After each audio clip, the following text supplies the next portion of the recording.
Hello दोस्तों, मैं Om Prakash sir आप सभी का स्वागत करता हूं। आज हम लोग इस वीडियो के माध्यम से मुख्य रूप से विधायिका, कार्यपालिका और न्यायपालिका के बारे में पढ़ेंगे और समझेंगे। हमारे देश में दो तरह की सरकारें होती है, एक भारत सरकार और दूसरा राज्य सरकार। भारत सरकार जब कोई कानून पास करता है या कोई बिल को पास करता है तो पूरे राज्य में लागू होता है,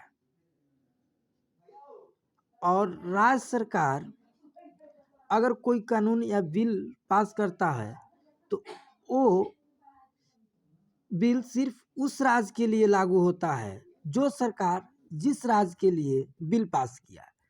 जैसे मान लें कि बिहार राज्य कोई बिल या कानून लाता है तो वो सिर्फ कानून बिहार में ही लागू होगा, और जो भारत सरकार लागू करेगा या कोई बिल लाएगा वो पूरे राज्य में लागू होगा।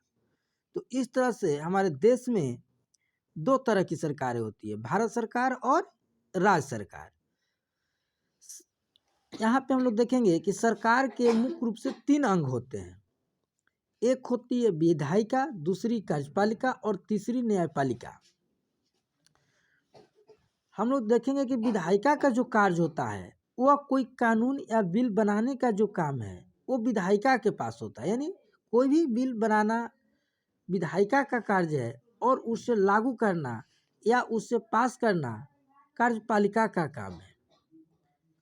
अगर कानून को पास करने में कोई मुश्किल आती है या कोई बाधा आती है या कोई उससे उल्लंघन करता है तो उसे न्याय और संरक्षण करना या उसे दंडित करना ये न्यायपालिका का कार्य होता है।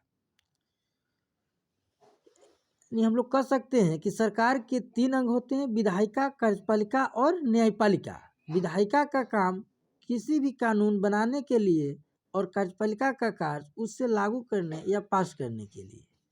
न्यायपालिका अगर कानून को पास करने में कोई दिक्कतें मुश्किल आ रही है तो उसे दंडित करने का अधिकार न्यायपालिका का कार्य होगा। न्यायपालिका स्वतंत्र होता है, ये बिल्कुल हटकर कार्य करती है। अब नेक्स्ट वीडियो में हम लोग पढ़ेंगे कि विधायिका का मुख्य अंग कौन कौन से होते हैं और विधायिका का हेड कौन होता है। उसके बाद कार्यपालिका का कौन कौन से अंग होते हैं और कार्यपालिका का हेड कौन होता है।